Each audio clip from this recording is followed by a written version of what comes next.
दोस्तों, भगवान श्री राम का मंदिर अयोध्या में बनकर तैयार हो चुका है, लेकिन अभी कुछ ऐसी चमत्कारिक घटना सामने आ रही है जिसे देखकर हर कोई हैरान है। जो गिद्ध पिछले कई सालों में हमें नजर भी नहीं आए, अचानक अयोध्या के अंदर बड़ी संख्या में गिद्धों का झुंड पहुंच गया है। कई लोग इन्हें साक्षात जटायु कह रहे हैं, जो भगवान श्री राम के मंदिर की प्राण प्रतिष्ठा में शामिल होने के लिए आए हैं। लोगों को हैरानी इसलिए हो रही है क्योंकि जो गिद्ध की प्रजाति विलुप्त होने की कगार पर है, साल 2000 के बाद इतनी संख्या में कहीं पर भी नजर नहीं आए, और इतनी बड़ी संख्या में अयोध्या पहुंच जाना वाकई में भगवान श्री राम का चमत्कार है। और यह खबर जब मीडिया के अंदर पहुंची तो सब जगह भगवान श्री राम के चमत्कार की चर्चा होने लगी। इस चमत्कार को आज साइंटिस्ट भी मान रहे हैं।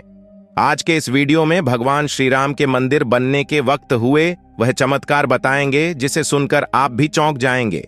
आखिर क्यों नेपाल से जो विशाल शिलाएं लाई गई थीं, जिससे भगवान श्री राम की मूर्ति बनाई जानी थी, लेकिन उनसे मूर्ति न बनाकर दूसरे पत्थरों को लाया गया। वीडियो शुरू करें उससे पहले कमेंट में जय श्री राम जरूर लिख दें। चलिए शुरू करते हैं आज का वीडियो। दोस्तों, जिस मौके का पूरी दुनिया इंतजार कर रही थी, अब वह घड़ी आ गई है। अयोध्या में प्रभु श्री राम मंदिर बनकर तैयार हो चुका है। 22 जनवरी को रामलल्ला की प्राण प्रतिष्ठा की जाएगी, लेकिन उससे पहले ही चमत्कार के ऊपर चमत्कार देखने को मिल रहे हैं। सबसे पहला चमत्कार तब हो गया जब लोगों को अचानक जटायु के वंशज गिद्ध आसमान में उड़ते दिखाई दिए। यहां तक कि भगवान श्री राम के भक्त इन्हें राम मंदिर की प्राण प्रतिष्ठा में आए मेहमान मान रहे हैं, क्योंकि पिछले कुछ सालों में यह प्रजाति विलुप्त सी हो गई थी। लेकिन राम मंदिर की प्राण प्रतिष्ठा नजदीक आते ही अयोध्या के आसपास बड़ी संख्या में गिद्ध आ पहुंचे हैं। लोग इस करिश्मा को देखकर पूजा भी कर रहे हैं, क्योंकि गिद्ध ऐसा प्राणी है जो भारत से विलुप्त हो चुका है। ऐसे में प्रभु श्री राम की प्राण प्रतिष्ठा से पहले ही वह कैसे दिखे, इसे लोग भगवान का चमत्कार मानकर पूजा कर रहे हैं। अब दोस्तों, ये इतनी बड़ी बात कोई सहयोग तो नहीं हो सकती है। दोस्तों, कुछ बुद्धिजीवी लोग रामायण के होने पर ही सवाल उठाते हैं। उन लोगों का मानना है कि रामायण असल में एक कहानी थी, मगर दोस्तों, आज भी रामायण से जुड़े हुए कई सारे ऐसे सबूत मौजूद हैं जो हर किसी को मानने के लिए मजबूर कर रहे हैं। भगवान राम ने जो पुल बनाया था लंका जाने के लिए, वह आज भी मौजूद है। उसे वैज्ञानिकों ने भी माना है। वैज्ञानिकों ने उसे देखकर कह दिया कि यह कोई प्राकृतिक नहीं है, बल्कि यह इंसानों द्वारा बनाया गया पुल है, और जिस जगह पर वह पुल बनाया गया था वह आज भी उसी जगह पर मौजूद है। उस समय भगवान श्री राम ने अपने चमत्कार से पत्थर को पानी के अंदर तैरा दिया था, और उन तैरते हुए पत्थरों पर कदम रखकर वानर सेना लंका में गई थी। दूसरा सबसे बड़ा सबूत रावण खुद की लंका है। रावण की लंका आज भी मौजूद है, और यह चमत्कार भी बहुत बड़ा सबूत है। जटायु गिद्ध प्रजाति से ताल्लुक रखते थे, वहीं जटायु भगवान श्री राम के परम भक्त थे। दोस्तों, जटायु और भगवान श्री राम के बारे में रामायण में भी कई बार हमें जिक्र मिलता है। त्रेता युग में जब भगवान श्री राम को अपने पिता द्वारा वनवास का आदेश मिला था, तब पंचवटी में भगवान श्री राम की पक्षीराज जटायु से मुलाकात हुई थी। पक्षीराज जटायु माता सीता को अपनी पुत्री के समान मानते थे।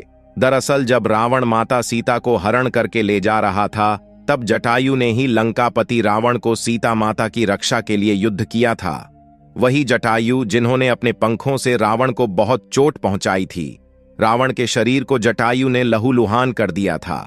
इस संघर्ष में जटायु ने अपने प्राणों की आहुति दी थी। छत्तीसगढ़ के दंडकारण्य में गिद्धराज जटायु का मंदिर है। यह वह स्थान है जब सीता का अपहरण कर रावण पुष्पक विमान से लंका जा रहा था, तो सबसे पहले जटायु ने ही रावण को रोका था। राम की राह में जटायु पहले शहीद थे। राम कथा में प्रसंग आता है जब जटायु के भाई संपाति ने कहा कि मेरे पंख कमजोर हैं, मगर आंख दूर की चीजें देख सकती हैं, इसीलिए मैं सीता जी को अशोक वाटिका में बैठी देख रहा हूं। इसलिए लोग इन्हें साक्षात जटायु के वंशज मान रहे हैं। दोस्तों, अयोध्या नगरी के अंदर ही भगवान श्री राम का जन्म हुआ था, जिसका जिक्र वाल्मीकि की रामायण में भी है।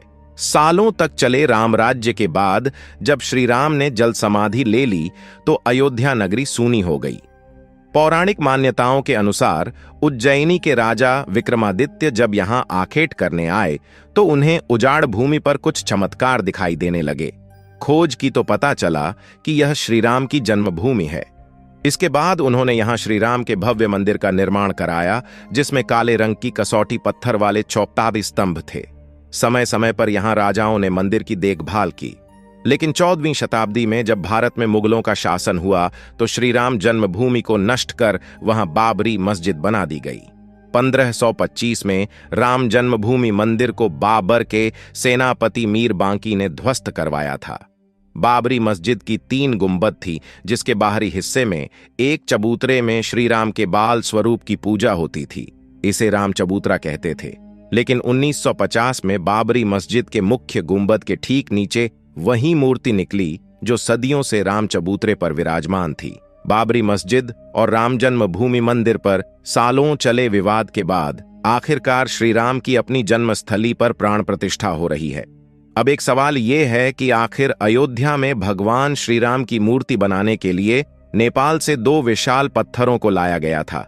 इन पत्थरों को लाने के बाद आखिर क्यों उन पत्थरों से मूर्ति नहीं बनाई गई? ऐसी क्या वजह थी कि नेपाल के उन 2 पत्थरों की जगह दूसरे पत्थरों का इस्तेमाल किया गया? दरअसल राम मंदिर के निर्माण का काम पूरा होने के बाद फरवरी में नेपाल के काली गंडकी तट से 2 शिलाएं अयोध्या लाई गई थीं। इन 2 शिलाओं का वजन 14 टन और 27 टन था। शुरुआत में इन शिलाओं से राम मूर्ति बनाए जाने की बात सामने आई, लेकिन बाद में पता चला कि इन शिलाओं को राम मूर्ति बनाने के लिए उचित नहीं पाया गया। भारतीय मीडिया में छपी कुछ खबरों के मुताबिक इन पत्थरों से मूर्ति नहीं बनाए जाने की एक वजह राम मंदिर से जुड़े संतों की ओर से जताई गई आपत्ति थी। खबरों के मुताबिक कुछ संतों का मानना था कि इन पत्थरों को मूर्ति निर्माण में इस्तेमाल नहीं कर सकते, क्योंकि कालिंदी की चट्टानों को तोड़ा नहीं जाना चाहिए, क्योंकि वे शालिग्राम के बराबर हैं। हालांकि अयोध्या पहुंचे नेपाली प्रतिनिधियों के मुताबिक इन शिलाओं की तकनीकी जांच के बाद मूर्तिकारों ने कहा कि ऐसी शिला से मूर्ति तराशना संभव नहीं है। इसके बाद दूसरे पत्थरों से मूर्तियां बनाई गईं। नेपाली प्रतिनिधियों के मुताबिक 27 टन वजनी शिला पर मूर्ति तराशने की कोशिश की गई थी, क्योंकि 74 टन वजनी शिला को शालिग्राम माना गया।